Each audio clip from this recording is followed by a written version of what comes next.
My name is Luke Holland and my partner is Denise Patterson. We're doing our presentation on communication principles found on page 15 of the Looking Out, Looking In textbook. As we go through the communication principles, feel free to follow along on our cartoons on the right hand side of each slide to give you an idea of what we're talking about. So there are 4 principles in total.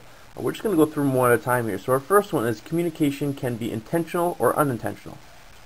This principle explains how we can choose our words carefully to increase the success in our desired outcome. And the outcome, whether that being the increase in vacation time or a raise in pay. Some researchers believe that the only form of true communication are those that are intentional. However, for the most part, even unintentional words/thoughts can be seen as a communication. In addition to verbal communication, body language can be seen as a form of unintentional communication. For example, while in an interview, you may be able to notice that the person interviewing you does not seem that excited about your presence. In a case like this, the interviewer most likely did not know that they were sending this message to you. However, you picked up on the tell that allowed you to change the subject to reduce boredom within the material. Our second principle, which is it's impossible not to communicate, exemplifies that no matter the communication type, whether it be intentional or unintentional, there is always communication taking place. No matter what we are doing, whether that be watching TV silently, running outside screaming, or even just talking to friends, we are always transmitting different forms of communication.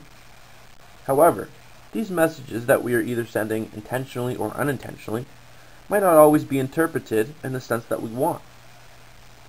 When issues with miscommunication arise, often the message that the receiving person obtained was interpreted in the wrong manner. For example, while speaking to someone about homework, a classmate might say, "Of course we don't have homework tonight," being very sarcastic. The person who said the statement knew that they were only joking, but the person receiving the message may interpret it as truth. This would be a miscommunication and may result in the message receiver getting a poor mark. The third principle, which is communication is irreversible, explains how even though sometimes we may wish it, we cannot reverse the effects of our communication after we have already done it. In some rare cases, we can go in depth to explain whatever it is we are trying to communicate in greater detail, but the person will not forget the communication has taken place. In most cases, however, no amount of explanation will change the way the person originally thought about the communication topic at hand. In addition, people can apologize to try and change the way the person thought about the original communication, whether it was verbal or physical.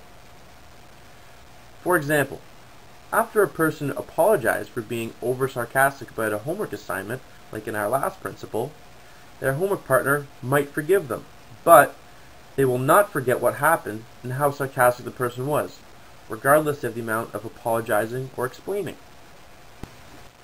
Now our last principle, which is communication is unrepeatable, exemplifies that from day to day, humans and their psyche are constantly changing, so our communication methods should as well.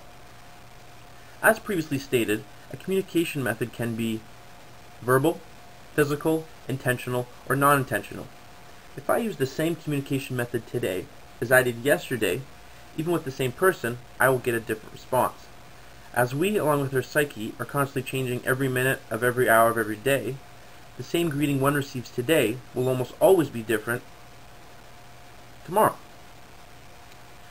For example, if upon greeting, a doctor constantly uses the same expression to greet the patient in the morning, eventually the patient receiving the message will see the greeting as fake or unmeaningful. Since this is the case, doctors need to be changing the way they communicate with patients every single day. This allows them to show meaning and give relevance to what they are trying to communicate. Also, this allows patients to trust they are receiving the best treatment, whatever that may be.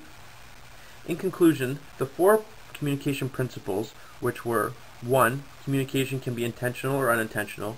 2. It's impossible not to communicate.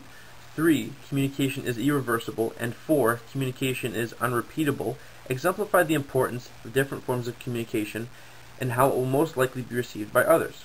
In addition, a high amount of miscommunication would result if these principles are not considered when trying to convey a message. This is important in the healthcare profession, as doctors need to be able to convey their thoughts to the patients who will trust them 100%. I hope you liked our presentation. Thanks.